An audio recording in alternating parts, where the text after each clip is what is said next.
सभी को मेरा नमस्कार। आज का हमारा जो स्टडी का टॉपिक है वो है रिसोर्स इकोलॉजी। इसके अंतर्गत हम संसाधन पारिस्थितिकी का अध्ययन करेंगे। तत्पश्चात वाटर साइकिल, जल चक्र, ऑक्सीजन एंड कार्बन साइकिल और नाइट्रोजन चक्र, इनका हम अध्ययन करेंगे। तो सर्वप्रथम लेते हैं संसाधन पारिस्थितिकी। यद्यपि संसाधनों का सृजनकर्ता मनुष्य है, जो अपनी प्राविधिकी के सहारे अर्थात टेक्नोलॉजी के सहारे किसी भी भौतिक पदार्थ या तत्व को संसाधन में परिवर्तित कर सकता है। इसमें यह बतलाया गया कि resource is not they became. जिस प्रकार इससे पूर्व के चैप्टर में हमने पढ़ा था कि जिम्बरमैन के अनुसार संसाधन होते नहीं, बनाए जाते हैं, वो ही अर्थात संसाधनों का सृजनकर्ता मनुष्य है, जो टेक्नोलॉजी और आज के जो साइंस युग है उसके अंदर किसी भी भौतिक पदार्थ या तत्व को संसाधन में परिणत कर सकता है या करने की क्षमता रखता है। तथापि संसाधनों का मूल स्रोत भौगोलिक वातावरण ही है, जो एक जटिल तंत्र या समष्टि है। इसके अंतर्गत कई उपतंत्र सब सिस्टम समाहित हैं, जो कि एक हायरार्की अर्थात पदानुक्रम अर्थात छोटे से बड़ी विशिष्ट इकाइयाँ या वर्गों में व्यवस्था में परस्पर आबद्ध होते हैं। इसमें परस्पर अंतर प्रक्रिया भी होती है। इन तंत्रों एवं उपतंत्रों का परस्पर संबंध विभिन्न जटिल भू जैव रासायनिक अर्थात बायो जियो केमिकल साइकिल चक्रों द्वारा स्थापित होता है। इन चक्रों में जल चक्र, कार्बन चक्र, नाइट्रोजन चक्र, फास्फोरस चक्र विशेष उल्लेखनीय है। ये चक्र ऊर्जा प्रवाह द्वारा नियमित एवं संचालित होते हैं। इन्हीं चक्रों के द्वारा भूगर्भ से लेकर वायुमंडल तक में व्याप्त जीवमंडल के सभी तत्व परस्पर ग्रंथित रहते हैं।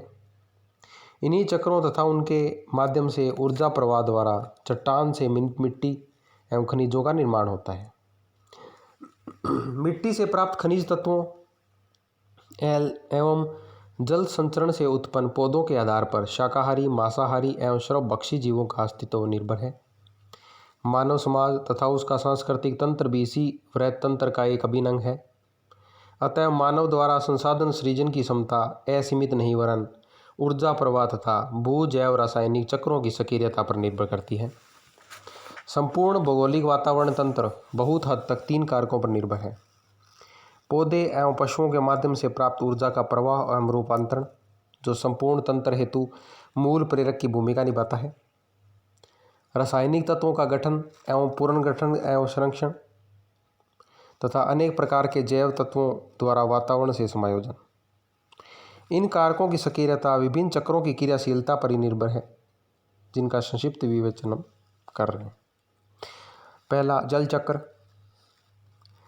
भौगोलिक पर्यावरण तंत्र में जल के माध्यम से ही पोषक तत्वों का प्रवाह एक तत्व से दूसरे तत्व में होता है। क्योंकि यह अधिकांश जो पदार्थ है खनिजों का गोलक है तथा वातावरण में ठोस, द्रव और गैस के रूप में सर्वत्र विद्यमान रहता है। जल से ही सभी जैव तत्वों को हाइड्रोजन सुलभ रहता है। विश्व के उपलब्ध जल का 97% समुद्रों में तथा 2.25% हिमानियों के रूप में और मात्र 0.7% भूमिगत जल है। अवशेष जो 0.05% सतह प्रवाह अर्थात शीट फ्लो, वायुमंडलीय जलवाष्प तथा वनस्पति पशुओं और जीवों में संचरित रहता है। यही जल समुद्र से वायुमंडल तथा जैव तत्वों के मध्य जटिल मार्गों से प्रवाहित होता रहता है। इस चक्र का सर्वाधिक महत्वपूर्ण अंश वह है जो वायुमंडल में संचरित होता है, क्योंकि इसी के माध्यम से जीव जगत का विकास एवं प्रतिरूप अनुशासित होता है। अर्थात इसमें यह बतलाया गया है कि जो जल वायुमंडल में रहकर अपनी उपयोगिता के द्वारा संपूर्ण जीवमंडल में चलायमान रहता है, वो ही जल हमारे लिए अति महत्वपूर्ण है। अर्थात जल वर्षा के रूप में धरातल पर, धरातल के द्वारा नदी नालों के द्वारा समुद्र में, और समुद्र से जलवाष्प के द्वारा पुनः वायुमंडल में, और फिर वायुमंडल में पुनः बादल निर्माण, और यह जल चक्र हमेशा चलता रहता है, चलायमान रहता है। फिर है ऑक्सीजन तथा कार्बन चक्र। प्राणियों के अस्तित्व और विकास के लिए कार्बन ऑक्सीजन का होना अति अनिवार्य है।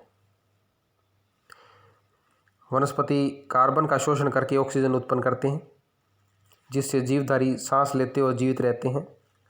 अर्थात वनस्पति कार्बन डाइऑक्साइड को शोषित करती है और ऑक्सीजन छोड़ती है, जिससे जीवधारी सांस लेते हैं और जीवित रहते हैं। कार्बन का मूल भंडार कार्बन डाइऑक्साइड के रूप में वायुमंडल में विद्यमान है। फोटोसिंथेसिस की प्रक्रिया से, अर्थात प्रकाश संश्लेषण की प्रक्रिया द्वारा पौधे इसे वायुमंडल से ग्रहण करते हैं तथा इसे शर्करा एवं अन्य विकासजनक पदार्थों में परिणित करते हैं। कुछ कार्बन पौधों के द्वारा पुनः वायुमंडल में छोड़ दिया जाता है, परंतु लगभग आधा पत्तियों के रूप में गिरकर भूमि में शोषित होता है। इसका दूसरा भाग पौधों से भोजन के माध्यम से प्राणी जगत में भ्रमण करता हुआ पुनः सांस छोड़ने की प्रक्रिया से वायुमंडल में तथा मलमूत्र विसर्जन एवं मृत्यु के उपरांत शव के सड़ने गलने से मिट्टी में मिल जाता है। मिट्टी में कार्बन सर्वाधिक पौधों की पत्तियां तथा अन्य अवशेषों से ही प्राप्त होता है। जितना कार्बन वायुमंडल से भूमि के अंदर पहुंचता है, लगभग उतना ही समुद्र में निक्षेपित हो जाता है। कार्बन के भूमिगत भंडार में अक्षांश के अनुसार भिन्नता मिलती है। उष्णकटिबंधीय सदाबहार वनों वाले क्षेत्र में टुंड्रा की अपेक्षा 100 गुना अधिक कार्बन मिट्टी में पहुंचता है। जब भूमिगत संचित कार्बन कोयला या पेट्रोल के रूप में निकाल कर जलाया जाता है तो यह पुनः वायुमंडल में पहुंच जाता है। औद्योगिक क्रांति के पश्चात इस प्रकार के ईंधनों के अत्यधिक उपयोग से अत्यधिक कार्बन वायुमंडल में पहुंचने लगता है। अनुमान है कि विगत 100 वर्षों में वायुमंडल में कार्बन की मात्रा 280 से 320 ppm हो गई है तथा 21वीं शताब्दी के अंत तक इसके 400 ppm तक पहुंच जाने की आशंका है। साथ ही बड़े पैमाने पर वनस्पति आवरण के समाप्त होने, अर्थात वृक्षों की कटाई, वायुमंडल से भूमिगत होने वाले कार्बन की मात्रा में भी कमी होती जा रही है। इसके परिणाम स्वरूप वायुमंडल का औसत तापमान 2050 ईस्वी तक लगभग 2 डिग्री सेंटीग्रेड तक बढ़ जाने की संभावना व्यक्त की जा रही है। क्योंकि वायुमंडल में कार्बन की अधिक मात्रा में हो जाने से पृथ्वी से वायुमंडल में विसर्जित विकिरण की मात्रा कम हो जाती है। इस परिवर्तन के दूरगामी कुपरिणाम हो सकते हैं। जिस तरह हमें पता है कि ग्रीन हाउस इफेक्ट प्रभाव कार्बन डाइऑक्साइड जो कंबल की तरह काम करता है, उससे धरती पर तापमान संग्रहित रहने की दर समय बढ़ता है, जिससे कि तापमान में बढ़ोतरी हो रही है। अब आता है नाइट्रोजन चक्र। नाइट्रोजन चक्र कार्बन की तरह नाइट्रोजन का भी मूल स्रोत वातावरण वायुमंडल ही है। इसे पौधों के उपयोग में आने लायक स्थिति में पहुंचाने हेतु मिट्टी के सूक्ष्म जीवाणु उत्तरदायी हैं। जैव तत्वों के विघटन से भी नाइट्रोजन प्राप्त होता है। वायुमंडल से मिट्टी तथा मिट्टी से वायुमंडल तक नाइट्रोजन का आवागमन वातावरण तंत्र की सक्षम कार्यशीलता हेतु आवश्यक है। वायुमंडल से मिट्टी में नाइट्रोजन का समावेश कई माध्यमों से होता है, जिनमें वर्षा, मिट्टी में विद्यमान सूक्ष्म जीवाणु जो कुछ विशेष पौधों की जड़ों में सक्रिय रहते हैं, जैसे नील हरित शैवाल प्रमुख है, ब्लू ग्रीन एल्गी। हाल में नाइट्रोजन चक्र में मनुष्य ने 2 प्रकार से विघटन उत्पन्न किए हैं।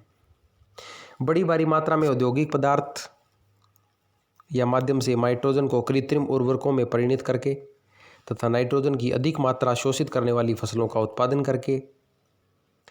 पहले माध्यम से प्रतिवर्ष 3 करोड़ टन नाइट्रोजन वायुमंडल से शोषित किया जा रहा है, जिसके निकट भविष्य में 10 करोड़ टन हो जाने की संभावना है। जबकि दूसरे माध्यम से प्रति हेक्टेयर 350 किलोग्राम प्रतिवर्ष नाइट्रोजन ग्रहण किए जाने का अनुमान है। समस्या यह है कि जिस गति से नाइट्रोजन वायुमंडल से मिट्टी में ग्रहण किया जा रहा है, उसकी तुलना में मिट्टी से नाइट्रोजन को मुक्त करके गैस रूप में वायुमंडल में भेजने वाले जीवाणु अत्यल्प सक्रिय ही हो पाते हैं। अब आता है फास्फोरस तथा सल्फर चक्र। फास्फोरस के बिना पौधों द्वारा प्रकाश के माध्यम से भोजन बनाने की प्रक्रिया फोटोसिंथेसिस क्रिया नहीं हो सकती। फास्फोरस का भंडार भूमिगत चट्टान है। यहाँ से पौधों की जड़ें इसे ग्रहण करती है और फिर भोजन श्रृंखला द्वारा यह पुनः चट्टान में पहुँचता है। इसका कुछ भाग जल प्रवाह में घुलकर समुद्र में निक्षेपित हो जाता है, जो पुनः मछलियों के माध्यम से भोजन श्रृंखला में आ जाता है। यही वनस्पति का आवरण साफ कर दिया जाए तो जिससे भोजन श्रृंखला भंग हो जाती है और परिणाम स्वरूप अधिक फास्फोरस समुद्र में निक्षेपित होने लगता है, जिसका अल्पांश ही मछलियों के माध्यम से पुनः ग्रहण किया जाता है। सल्फर भी फास्फोरस की तरह ही भूमिगत चट्टानों में जमा रहता है और उसी प्रकार चक्कर काटता है। अतः स्पष्ट है कि भौगोलिक वातावरण के सभी तत्व, खनिज, जल, वनस्पति, जीव जंतु किसी न किसी प्रकार से एक वृहत तंत्र में आबद्ध है, जो एक संतुलन की स्थिति में बना रहता है। तत्वों के इसी संतुलन एवं अंतर प्रक्रिया से संसाधन का सृजन होता है। यदि यह प्रक्रिया भंग हो जाए तो संतुलन बिगड़ जाएगा और अंततोगत्वा संसाधन सृजन बाधित हो जाएगा। इसे संसाधन पारिस्थितिकी की संज्ञा दी गई है। मानव प्राय अधिकाधिक आर्थिक लाभ और उच्चतम भौतिक जीवन स्तर प्राप्त करने में प्रयासरत है। इसी तथ्य को भूल जाता है और आधुनिकतम टेक्नोलॉजी का उपयोग करके अधिक से अधिक भौतिक संसाधनों का दोहन करने लगता है। वह समय को भौगोलिक वातावरण तंत्र का एक अभिन्न अंग न मारकर एक विलग स्वतंत्र इकाई मार बैठता है। पहले मानव की जनसंख्या कम थी और वह छोटी छोटी बस्तियों में दूर तक निवास करता था, तो बायो जियो केमिकल साइकिल अर्थात भू जैव रासायनिक चक्रों की प्रक्रिया अविच्छिन्न रूप से चलती रहती थी। परंतु अत्यधिक टेक्नोलॉजी संपन्न होने के साथ ही अपशिष्टीकरण की जो समस्या बढ़ गई है, कुछ दशक पूर्व समस्या सिर्फ बढ़ते भौतिक जीवन स्तर की मांग पूर्ति, डिमांड और सप्लाई हेतु ही आवश्यक कच्ची सामग्री और खनिज जुटाने की थी। परंतु अब जो समस्या आई है वो है अपशिष्ट पदार्थों के निस्तारण अर्थात कूड़ा करकटन विस्थापन की भी हो गई है। इतने बड़े पैमाने पर उत्पादन के कारण भू जैव रासायनिक चक्र में विघ्न उत्पन्न होने से वायुमंडल के विभिन्न तत्वों जैसे जल, वायु आदि का व्यापक प्रदूषण होने लगा है। इससे सभी पदार्थों के सुलभ होते हुए भी मनुष्य के समक्ष पीने के लिए स्वच्छ जल एवं सांस लेने हेतु शुद्ध वायु के अभाव में अस्तित्व संकट में उपस्थित हो गया है। संसाधन पारिस्थितिकी इस तथ्य पर बल देता है कि भौगोलिक वातावरण का प्रत्येक तत्व मानव सहित प्रत्येक अन्य तत्व से अंतर संबंधित है। अस्तु मानव के प्रत्येक कार्य का जैविक भौतिक वातावरण पर लघु एवं दीर्घकालीन प्रभाव का सम्यक आकलन करना तथा आर्थिक अनिवार्यता एवं पारिस्थितिकी संतुलन में सामंजस्य स्थापित करना अनिवार्य हो गया है। अतः हमने आज भू जैव रासायनिक चक्र, संसाधन पारिस्थितिकी, ऑक्सीजन चक्र, कार्बन चक्र आदि का अध्ययन किया। धन्यवाद।